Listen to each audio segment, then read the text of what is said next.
to have Khan here, the founder and CEO of the DNA company. Background, I came from the marketing world. I helped startups grow. But a lot of times people say, I only want an industry person. Learning what is actually needed from all of this big data. Being 60-year-old with 2 chronic diseases on medication and being 95 years old riding your bicycle.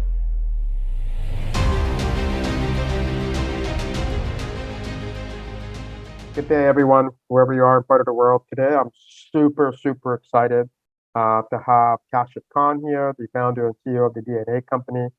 Consider him a friend. I know he's a genius. I know you're absolutely going to love this podcast in terms of genetics and health optimization, his journey and what his company's doing and being on the leading edge. If you think about, after this podcast is done, I think you're going to be absolutely blown away. Our objective here today is really to give you a bit of a master class, get a little understanding of genomics, why it's important, and why now more than ever, it's actually pretty accessible for the vast majority of people in the world in developed countries. So with that, welcome, Tasha. Pleasure, man. Good to be here with you. Yeah, good to see you again. Thanks for carving out time out of your busy schedule. So, can you tell me a little bit about your background and how you sort of came to be involved with the DNA company, your founding story and whatnot? Can you just highlight that for the audience, please? Yeah, so my background doesn't add up, meaning I don't come from the industry. And this is I think was the greatest value that I was able to offer. Coming from outside, I could see all of what was needed from my perspective as a patient, right? So me being sick, 5 chronic conditions, eczema so bad that I couldn't open my eye, crazy migraines, gut issues, depression, all sorts of stuff. And trying to understand what's going wrong, not what are these things called and what pill should I take, which is sort of the medical answer. And that's really where I was at, was multiple pills, multiple doctors.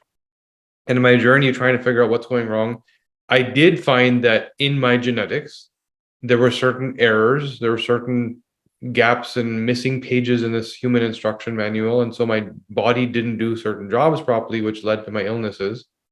But it was too hard to use. And so to answer your question, I think going through this journey, healing myself, learning what is actually needed from all of this big data and how to package it so that it works for me allowed me to make it work for everyone else, including my mother and my niece and my cousins, and then our customers, and now research companies that we partner with, and hospitals and clinics, and it just keeps going. So, yeah. So, background: I came from the marketing world. I helped startups grow, and this time I had to do it for myself.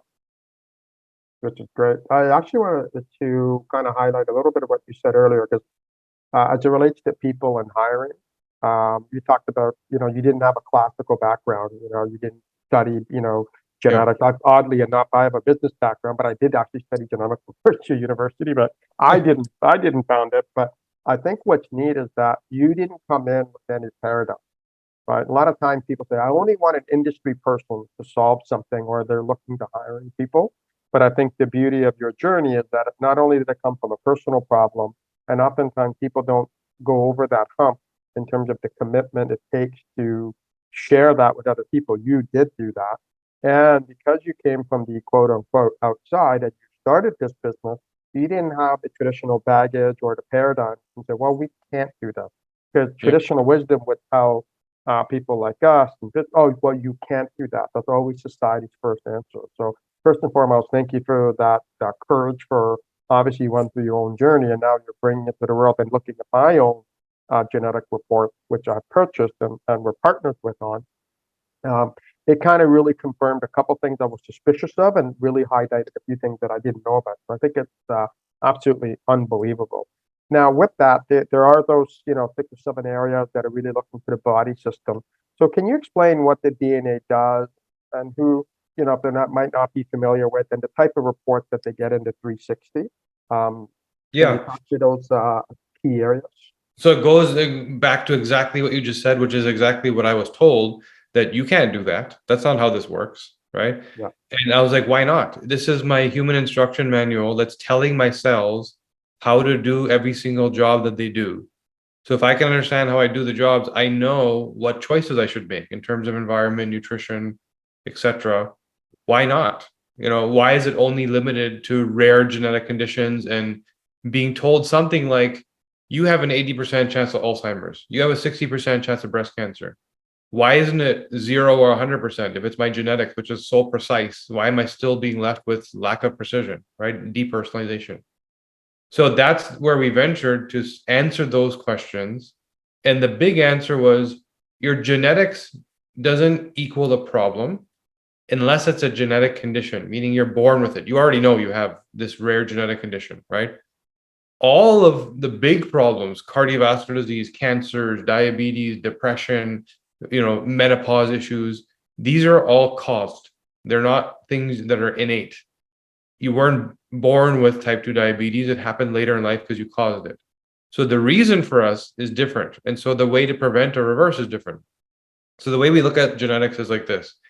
The gene will tell you how you do the job, which will then inform what to prioritize.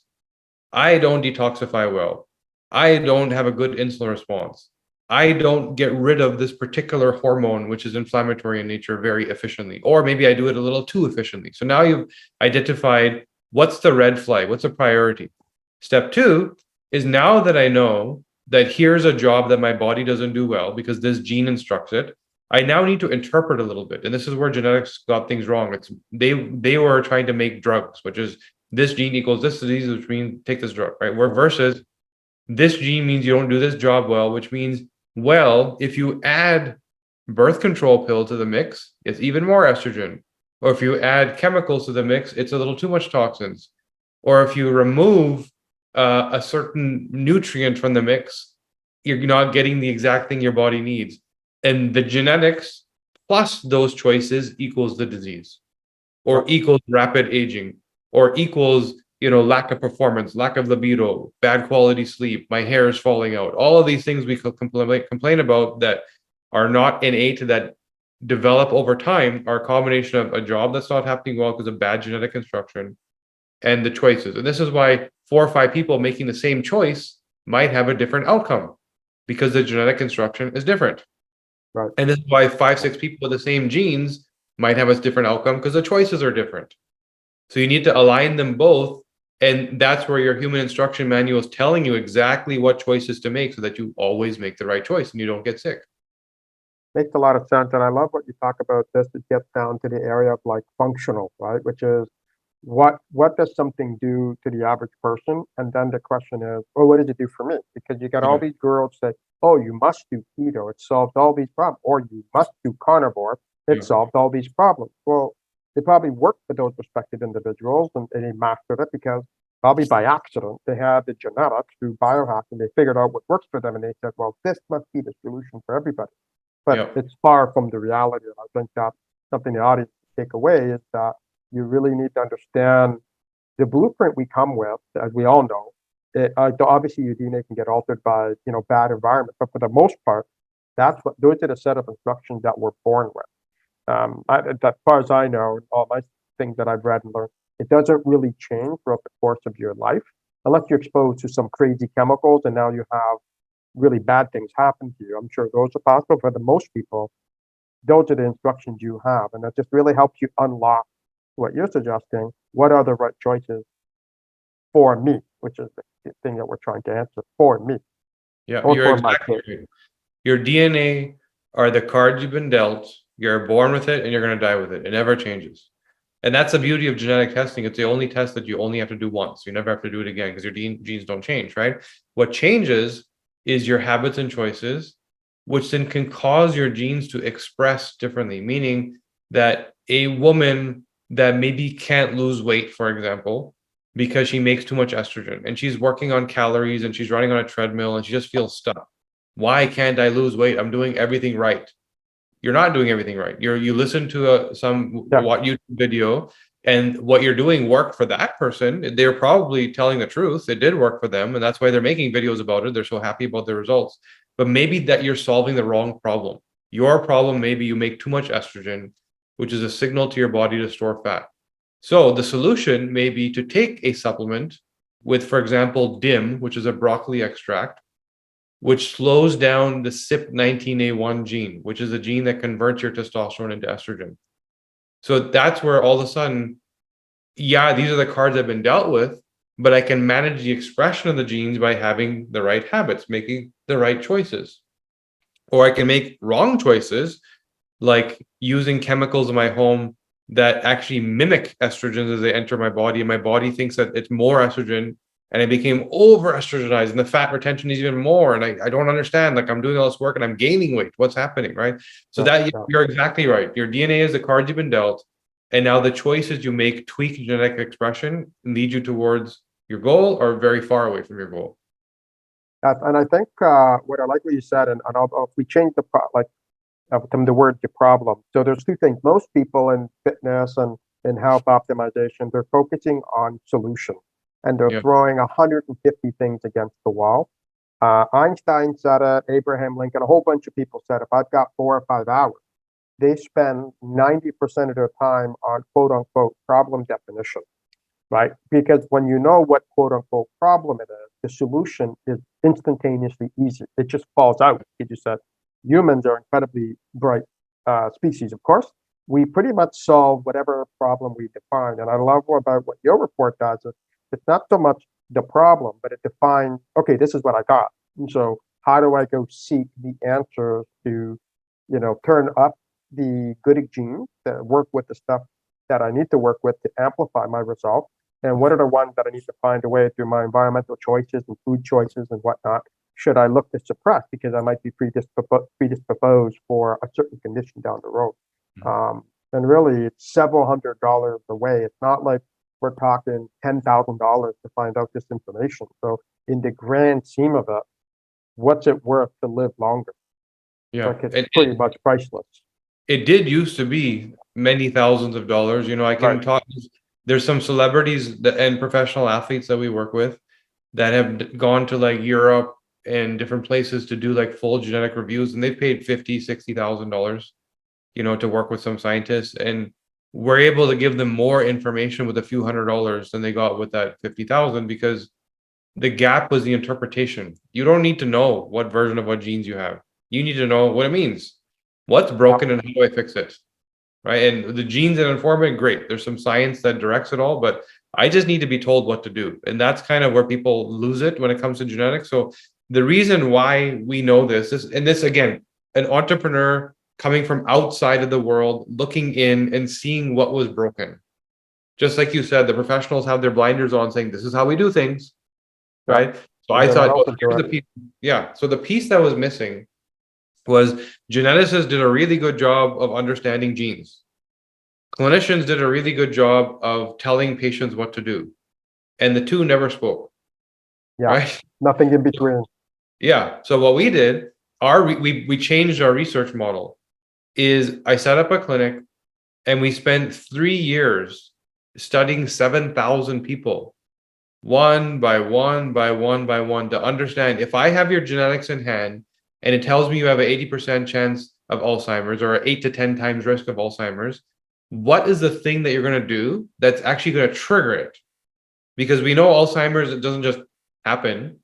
We know that brain cells die and plaque builds up in the brain. So why is that happening? Well, maybe there's inflammation in the brain and the body is using cholesterol to reduce the inflammation. That's actually what it uses it for, right? And if you Yeah. don't have an efficient transport of cholesterol, then yes, you're going to more likely get dementia. But let's get to the root cause. Why did you have inflammation? So why did it happen in the first place, right? What happened in the first place, right? So if we Yeah. if we can figure out, is it your gut that causes inflammation? Is it your breathing of toxins? Is it your internal production of hormones and oxidants? What is the thing that your body doesn't do well that's leading to inflammation? And for you, it happens to be inflammation in the brain as opposed to breast tissue or cardiovascular, which same inflammation can cause any number of problems. So, having said all that, yeah, this process, we are now able to deliver these types of insights because we spent 3 years with 7,000 people, solved all their problems, and now we know how to apply this science. And now with a few $100s in a test, you don't need that $50,000 executive workup. It's just the information's built in. It is that's amazing for starters. I think what you practice, they teach it at Harvard. It's called disruptive innovation, and we're not going to get into all of that. But that's Yeah. essentially what you've done from a management theory perspective. Is you've disrupted because something to your point that once cost $50,000 is now $600. And then there's different programs you guys have, of course, but the entry point is quite palpable for Yeah. the vast majority of people.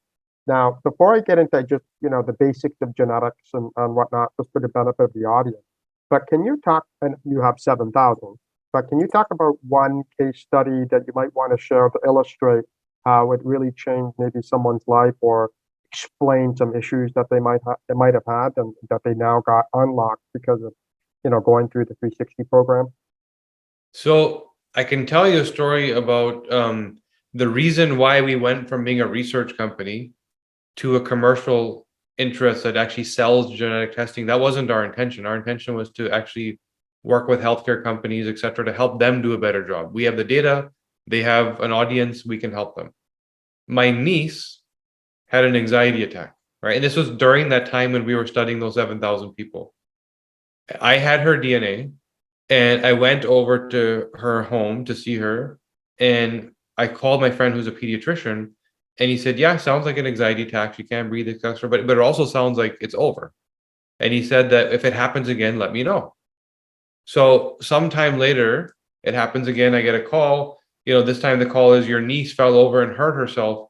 Can you please take her to the doctor? Right. And this is my mom and my sister live together. And so they just asked for my help to take her because my friend is the pediatrician, so we could get her in quickly. Right. So I take her there. We spend, in this free Canadian healthcare system, 6 hours. So that's the trade-off. It's free, but it takes a long time, right? Yeah. So we spent 6 hours, scans, blood tests, etc. They said she hasn't broken anything. There's no damage. But yeah, she had a crazy anxiety attack to the point where she couldn't breathe and she passed out and she hurt herself. So if it happens again, let us know. And I thought, I know what that means. That means if it happens again, you're going to prescribe her an anxiety pill and Yeah. she's going to be taking it forever because you haven't actually figured out what caused it.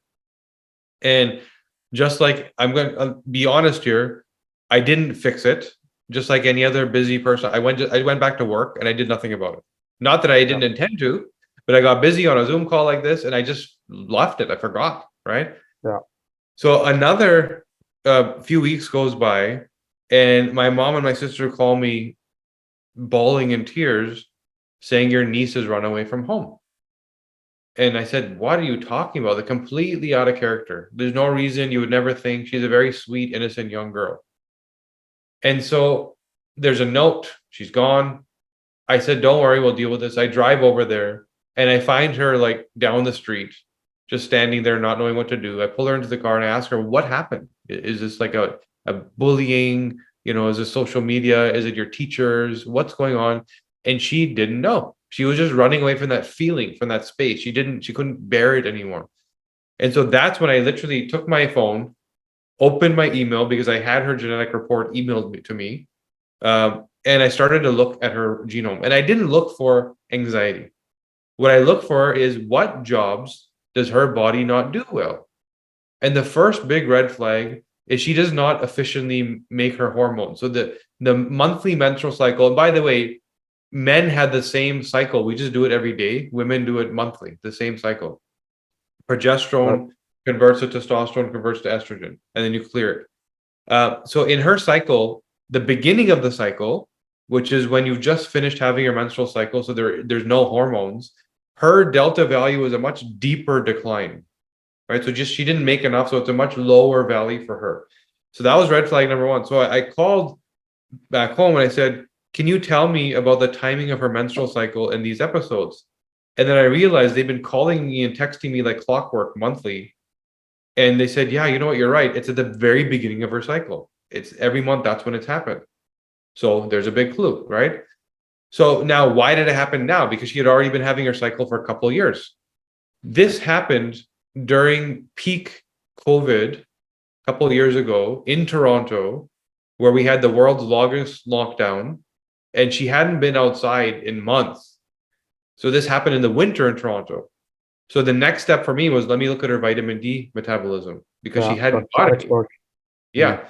And so when I looked at her vitamin D cascade, it's the worst possible. Her ability to convert D2 from D3 into the sun, there's a gene that does that, worst version.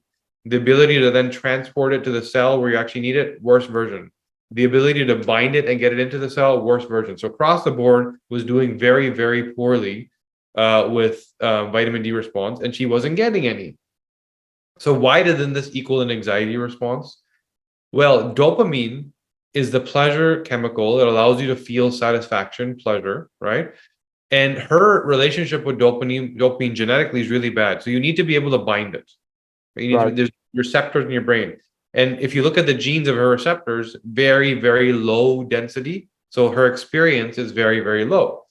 So you combine hormones way down here, the body's already struggling, zero vitamin D, which is a supporter to all these biological functions. 10% of your biochemistry requires vitamin D to function. And the brain is already teetering on, I can't get no satisfaction because our dopamine pathway is a little bit broken. That combination equaled anxiety crash at the time of the beginning of her cycle. That's the cycle. Yeah. Right. So now if I didn't know all this, it would have happened again and she would have been on an anxiety pill. Instead, I gave her high dose vitamin D, but I didn't just give her one, I gave her a split dose 3 times a day. Because remember, she didn't transport it and bind Can it. So transport it, can't bind. yeah, so she needs it slowly, a constant drip. So I gave her 3 doses in the day, added up to 10,000 IU, and I gave her L-theanine, which is a known dopamine booster. That was it. That was it. Yeah. Those 2 things. That's all we did. Gave her those 2 things. It's been 2 years. She has never experienced this again. If I didn't know what I knew and I looked at it symptomatically, I would have agreed that she has an anxiety problem. And I would have agreed, I think she needs medication because she keeps passing out every month. Yeah. And Now that could be imagine, dangerous, right? very dangerous. Now imagine how many young ladies are getting into their cycle, their brains and bodies are changing, and there's so much hormone disruption in the environment now. Chemicals, pesticides, clothing even has chemicals in it. It's all disrupting women's hormones. And so the solutions, we're solving the wrong problem. That's what I'm saying. Yeah. We're solving the wrong problem. And if we solve the right problem, it's permanent and there's no symptoms. The other, first and foremost, mind blowing. What a great example, and probably not to get into too much detail, but had she had gone the traditional route and had been given a synthetic, because all the things you mentioned are naturally derived, they're natural products and supplements and whatnot that the body can understand. Had we gone another route in terms of putting in chemical or synthetic, now sometimes there's a need where there's a life or death situation. Sometimes you got to fix something like this is not bashing modern science. It's just trying to say, what do we actually need to do here? Because her genetics probably could have been wired in such a way that introducing a synthetic substance of that, she might have not cleared it properly. She may have had some toxicity and some other, like, who knows what that would have done. It might have fixed one thing or masked it rather, and could have caused something else long term, which this has now been completely avoided. Exactly. So now long term is the key word, right? Yeah. Because if you are putting the wrong choices, what was again, genetics? Here's their priorities. The choice was to stay inside and get zero vitamin D, right? So the epigenetic loads, your choices that cause a problem are environment. What are you exposed to? What are you breathing? Yeah. What's, lifestyle? How do I sleep? How do my relationships? What do I exercise? And then nutrition. What do I eat and what are my supplements, etc. So these are the 3 buckets and the dials you need to turn. And it's a combination of eliminating what your genes can't tolerate and adding things to support the jobs that your genes don't do well. And let's bring you to that middle ground as if you had the good version of the genes. And and now that simple tweak is the difference between being 60-year-old with 2 chronic diseases on medication and being 95 years old riding your bicycle healthy. Yeah. Because you do not have a chronic disease, you cause it. And you cause it because these choices are misaligned to your genetic capacity, and then all of a sudden it equals inflammation, which then leads to chronic disease. And by the way, of the top 15 killers in the Western world, 14 of them are all rooted in inflammation. Yeah. If you don't have inflammation, which is caused by making choices misaligned to your genome, you cannot get the top 14 chronic diseases. Yeah, the right? body's engineered. I think I've read a couple different studies to your point. I don't know if it's 90 or 95, but it's some, to your point, 14 divided by 15. Yeah, There lies in the answer. It's yep, sort of 95% of issues are preventable because we have our blueprint, which hasn't probably changed. As far as I can, maybe we can get to the next piece now. But the genetic code, as I understand it, hasn't changed for hundreds of thousands of years. But our environment, specifically yeah. in the last 100, has like there's stuff like I mean, I'm sitting here in a hotel Everywhere. room in old Montreal. There's probably stuff everywhere Yeah. that we're just not aware. And one last note, you said 95%. You did some quick math there, right? Yeah. It's actually 100%. And I'll tell you why. Oh Because wow. the number 15, which is actually the number 3 cause of death in the United States, is medical error. It's doctors making mistakes. There you go. You wouldn't have been there if you didn't have the If inflammation you and had disease a problem in to the first begin place. with, right? Yeah. Yeah. So basically, all 15 are rooted in inflammation, and it's sad, but the number 3 cause of death in the U.S. now is medical error because chronic disease is so misunderstood and dealt with at the symptom level. And if you solve the wrong problem, you're still going to die. You're still going to get sicker and sicker and sicker. You're not putting out the fire. I think the beauty, we'll talk shortly about the future of genomics, but I think what for me, it pretty much gives me goosebumps about this is for the most part of the Western world. I mean, that's where I live in Canada, just like you. And I don't know what's happening in other parts of the world, but I think we've been using a medical system and an approach that is very good at just masking a problem. But I think with what you're doing, people shouldn't be threatened by it, especially those in the professional medical community. They should be empowered by it because it makes your strike rate, success rate, like you Yeah. said, nearly 100%. And so it's trying to, I see a world, I don't know how many years this will be, but it would be great where, everyone would know their genetics. And then you know exactly when you do have a problem because you probably did make some bad choices. That's the human condition. Sometimes we do things that aren't don't work with us, but at least, and we shouldn't rely on making bad choices and using our genetics to fix them. That's also not optimization. So we're not saying that, but I think that I'd love to see a day where doctors across the world, that people in every economic class of society might be able to have access to these sorts of tools where the cost of healthcare in the traditional system is in the hundreds of billions of dollars if you look at the Western world between Europe, Yeah. Canada, United States, anywhere, even globally, probably trillions, right? Like it's for the most part, let's spend that kind of money doing better things, really. So The American healthcare budget is $4 trillion a year, and 90%, this is the actual number, 90% is spent on chronic disease management. $3.6 trillion. Chronic wow, disease means things that you do not need to have, right? So yeah, now imagine this is how sick that nation is, and it's driven by food and chemicals and EMF. The proliferation of chemicals. We've introduced 144,000 new chemicals to humanity since the 1970s. 144,000. Yeah, Wow, that's what we're up against. When you go out and you breathe and eat, there's an additional 144,000 threats that grandma didn't have to deal with, right? The food, depending where you are, it's better in Europe. It's somewhere in the middle in Canada, but in a lot of the parts of the US, it is so toxic. There's a chemical called potassium bromate that's used in bread in the US, which is considered illegal in most of Europe. Even China has, by the way, stopped importing bread from the US because of potassium bromate. It's a chemical that's used wow. to make yoga mats. Like Oh yeah, literally, they have a horrible smell sometimes. yeah. Yeah, It's an industrial chemical that's used to make yoga mats, and they use it to make bread in the United States. Right. So this is the nature of what's happening to food. It's become so about the efficiency of manufacturing and production versus the nutrient value. It's not food anymore.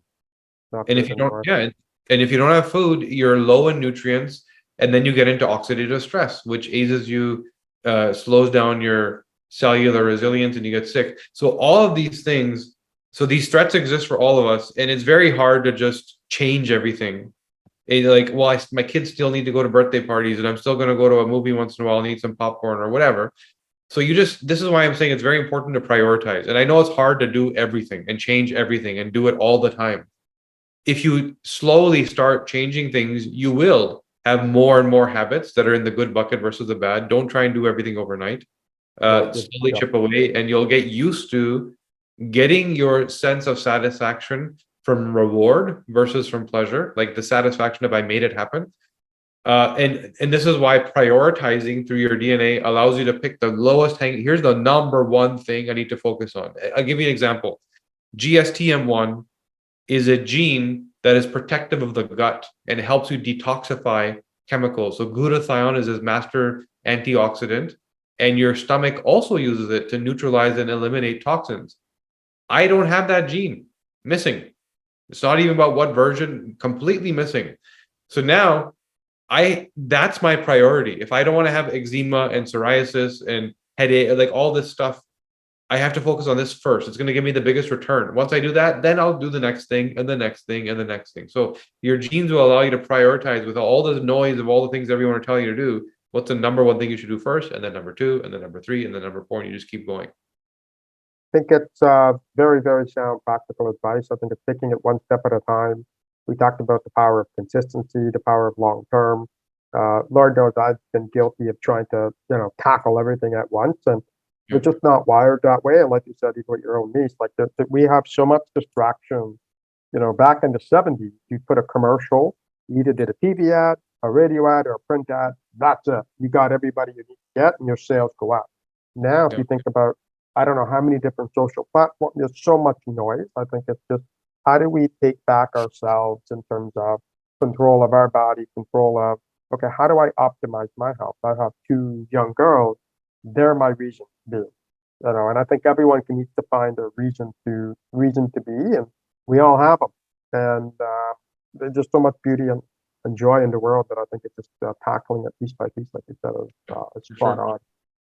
Look, you talked a little bit about, and maybe tie this, after this question, tie it in with the future of genomics. I really want to touch that, but some people in the audience may not know what a snippet is, or what's DNA, what are the genomes, and all these sorts of things. Can you give a layman Yeah, overview sure. of this? So you're inside, you have 50 trillion cells that make up your body. Inside each one of them is a genetic map that tells your cells how to do their job. So the cells are reading the instruction manual to know how efficiently or inefficiently they do all the different jobs they need to do. The heart cell only reads the heart chapter. The kidney cell only reads the kidney chapter, and that's how they become what they are. The only cell that can do all jobs is a stem cell, which is why they're regenerative and they can just do anything, right? So now it's literally acid that forms this structure. And there's you have 22,000 genes, so 22,000 instructions. There's about 100 of them that are functional, meaning that they drive the big pathways like hormones, detox, brain, etc. The majority of them we don't need to worry about today. There's 100 that matter. Now, in those genes, each gene is thousands of letters long, the code, right? And sometimes there's a spelling mistake. So it was supposed to be a T, and instead it's an A. So if there's a spelling mistake, that gene doesn't function the way it's supposed to. It may overdo or underdo its job. Sometimes there's a whole paragraph missing. And the spelling mistake, by the way, is what genetics looks at. Genetics looks at what are called SNPs. SNP, right? That's a spelling mistake. So if that's all you look at, which is the problem with a lot of genetic analysis, you're missing what are called insertions or deletions, where there's a whole paragraph missing, or there's an extra paragraph. So imagine the impact of a spelling mistake versus you're reading a book and there's a paragraph missing, right? Yeah. There's also something called a copy number variation, which means how many, forget about a SNP, forget about a paragraph. What if there's a page torn out? Like you're missing the gene. Yeah, like in your instance, you had one that you were missing, right? Exactly. And this doesn't happen for all genes, but it happens in some of the most important ones. Your detoxification genes, right? Which clear your hormones, clear your chemicals. In today's reality, so important. So this is how we look at things, and then we sequence a person's genome to find all those spelling mistakes and find all those missing paragraphs and find those missing genes, so we can come back and say, oh, when it comes to metabolized metabolizing fat, you don't do a good job. So you probably shouldn't go on a keto diet. When it Yeah, comes like we were to, talking earlier. yeah, exactly. When it comes to making the enzymes to break down chickpeas, lentils, legumes, you have the bad version of the gene. So if you go on a vegan diet, you're probably going to get sick. So now all of these things inform various jobs, and then we interpret how does that align to the big choices we need to make, and then all of a sudden you're always making the right choice. Thank you for highlighting that. One of the things I read about, and I don't know if there's a genetic way, but people think of DNA and obviously the whatever that shape is called, the Yeah, extra shape, whatever. But there's on those genes, there's what's called telomeres. If I'm yeah, not mistaken, the telomeres and bad choice. The longer the telomere, the better it is. yeah, Bad choices shorten the telomeres. yeah. Once they're shortened, this is what I actually don't know, and I think the audience might have to Google this. We'll probably have to take a follow up on it. But through your choices and understanding your genetic code, are we able to re-lengthen their telomeres, or once they've been shortened through bad choices, is that a fixed state? So this goes back to symptom masking versus functional interpretation. So I'll answer your question, but I'm going to shift the context a little bit. Your telomere is a cap. It's like a bumper on the end of the DNA. Right. Each Yeah. gene has it. And it's like a shock absorber. So it takes the damage because when your DNA gets damaged, the instruction gets broken and you age faster. So by measuring the amount of wear and tear the telomere has taken, you can understand your biological age. Now, if you look at a fresh telomere, they look like they're designed to last 120 years, which means that we as humans should live to 120. Now, if you do everything Mhm. right, don't screw up with stress and sleep and relationships and food and everything else that ages you, you should live to 120. It's the choices that we make that take years away from that number. So now the answer of, so first of all, yes, there's new technology around extending your telomeres, but is that the right solution? Because you're masking the symptom. What we're really saying Right. is if Yeah. your telomeres are too short, that means that your DNA is about to receive damage or it has been damaged. So we're by putting a new bumper on a car that's all broken and scratched, you didn't get rid of anything. The cars are, Yeah. yeah, you still experience the damage. And so scientists, again, are thinking about it very symptomatically, and they are building products to lengthen the telomeres. But is that really solving the right problem? The right problem is No. not to oxidize and damage the DNA. And if you damage DNA, how do we repair that? And we don't know how to do that yet. So short answer is look at the telomere. It tells you that humans are supposed to live to 120. If your telomeres are too short, it probably means that you've abused your body and made the wrong choices and you've taken years off. If you do everything right, we do know humans that have lived to 120, 122, 123. And if you look at them, they're usually in ideal health. They're not that age in a hospital bed. They're that age playing with their grandchildren because they haven't oxidized their DNA and they're healthy. That's why they live that long. Mind blowing. I've heard a few people talk about this 120, 125. If I'm not mistaken, I think I might have heard it from Dave Asprey as well. He's, as we all know, or may not know, he's kind of Yep. considered the father of biohacking, where he does all these things. Yep. And yeah, I actually didn't know about the 120. I thought it was a theoretical number made up. And I suppose it sort of is, but not really. Science that you just said makes a lot of sense. Is we're scientifically wired or blueprinted to go for 120. Bad choices can reduce that. And if we get lucky along the way, maybe we'll get to 80 or 90. Right. Yeah, So who knows? 80 or 90 should not be challenging. So the average American I think it's 78 right now is the life expectancy. It just dropped, by the way, for the first time ever by 3 years. Oh, And wow. yeah, and normally, if it dropped by 3 months, that would be a big red flag. It dropped by 3 years and nobody's talking about it. Why? Because of all of the immunosuppression that's happened in the last 2 years with some controversial stuff that I don't know if we're going to talk about, but Yeah. all of a sudden there's a lot of young people getting cancers and things because they have no immune system. So yeah, so that the life expectancy is dropped by 3 years. But the point of it was that the average American is supposed to live to 80, and that's not someone who's doing things right. So if you do everything right, 90 should be easy. Should be easy. Yeah. And when you consider, I always get my mind always gets blown when I think about human health, the beauty of the human body, the male body, the female body, and the systems and how we're run by blueprints and chemicals, and there's like trillions of synapses, electrical synapses happening in our body constantly. Like it's so unbelievable. I'm always talking about functional stuff with my girls. I think a testament to that amazingness, though, is to your point. You said earlier we had 144,000 new chemicals introduced. And I want people to make sure they don't take this away, but we've had 144,000 chemicals introduced to our environment. Our life expectancy in general has trended upward. That is the amazing adaptability and power of the human body. And what you just said, imagine if we actually optimize our health and did the right thing, like we would be even so much healthier, living longer, nobody passing on earlier. And the healthcare system wouldn't be spending 3.6 trillion. We can invest that, we can actually accelerate like the impact of, I think, what you're doing. And I'd like to get your thoughts on the future of genomics. Aren't just living longer and health optimization and all that, but I think the ripple effect, if you will, or they call it the domino effect, right? Is it's economic, it's global, it's socioeconomic. Like you can kind of peel back the layers of the impact of that.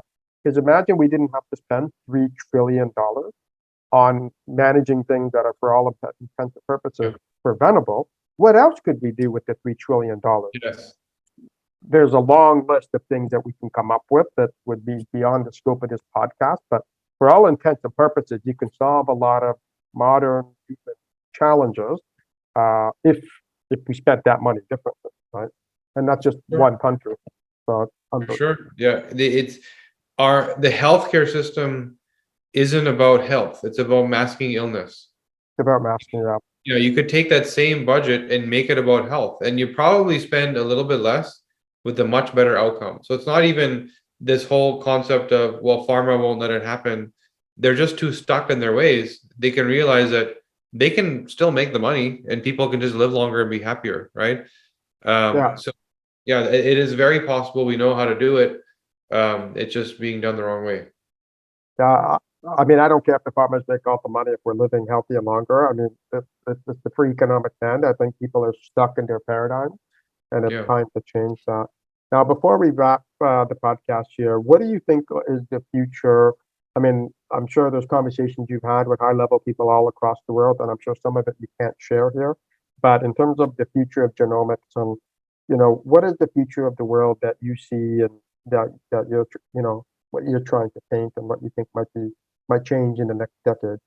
I see that there's new tools around how we use our genome. There's a different way of thinking now around genetics and the body. And so there's companies developing genetic therapeutics. And I see tremendous value in the technology, but I also seeing it being used in the wrong way. We know a major genetic therapeutic that was just dropped, that everybody participated in. I think that same tool can be used for different purposes. So for example, the lady whom I said maybe makes too much estrogen, we know what gene does that. So if I can give you a genetic therapeutic that turns that gene off, then all of a sudden the endometriosis, the crazy menopause, the fibromyalgia, the mood issues, the migraines, it all goes away, right? If I can figure out that here's a gene called 9p21, which determines the quality of my arteries, and the arteries around my heart are usually where heart disease happens. It's not the heart itself. The arteries get calcified, all plaque, all that stuff, right? And then you get sick. And that happens because you may have not the best quality hardware, like just more prone to inflammation. Some people have really good quality hardware. It's very difficult for their arteries to actually get inflamed, and so they don't get cholesterolemia and plaque buildup. But if you have the bad hardware, you're just much more likely to get sick. And so what if I can get a genetic therapeutic that turned that gene on and made it do the job of the good gene, as if you had the good gene? So that's where things are going. The technology exists. Now it's a question of collaborating with companies like us who have identified the right targets. Here's a better way to think about the body. After studying those 7,000 people, we actually know how to solve these problems at the root cause. And I've actually already started having discussions with some of these companies. There's a company in Silicon Valley that's been funded by Peter Thiel that is already doing genetic therapeutics, and we're talking to them about how to target and fix the right problems as opposed to what we're doing now is just masking symptoms. Yeah, I think that for me, that's an exciting future where we can collaborate with people like you, have the minds and the hearts literally pointed in the right direction to help us all get to 120. Yeah. That's I think what you said that really you said a lot of things that struck with me every time I talk to you. But getting to 80 or 90, shouldn't be that hard. And the way you explained it, it's like it probably shouldn't be that hard, and it shouldn't be riddled. I think the average North American has, I think 70 or 80% have one chronic condition, and like 50% have like three.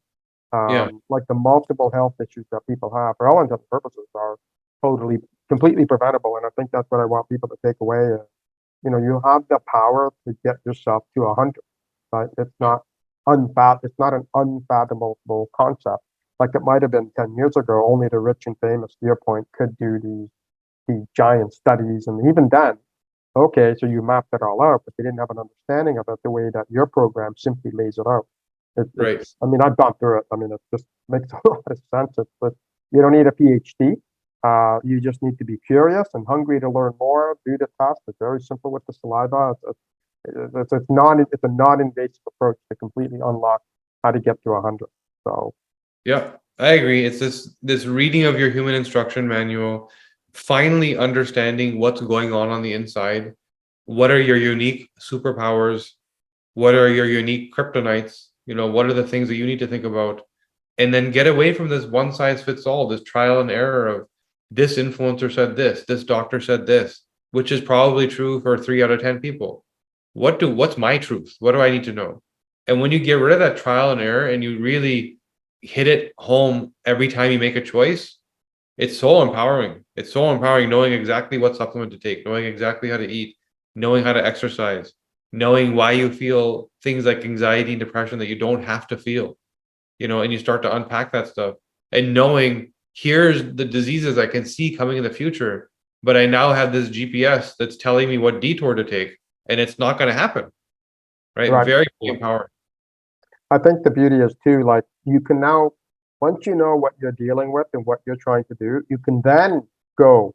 You think about people can save a lot more money because they may not want to spend $500-600. You have to do a test and it's expensive, but they'll go spend $250 on 7 different gurus and not know if it's right. Just spend on one, get the information, and say, okay, I got these 2 problems, these 3 problems. Then they can very targeted, to your point, create a plan that they can solve, and we're motivated by results. So it's not hard to have the win when you know what you're working with. Yeah. Where can Kashif, where can people find you? I know we talked about your book earlier, so if you can just let us know where people can find you on the social media handles. Sure. So there's 3 things I'll tell you, actually 4 things. If you want to learn more, that was the entire purpose of the book. So I started writing the book, and one of our clients who we helped during the research phase is a CEO of a publishing company.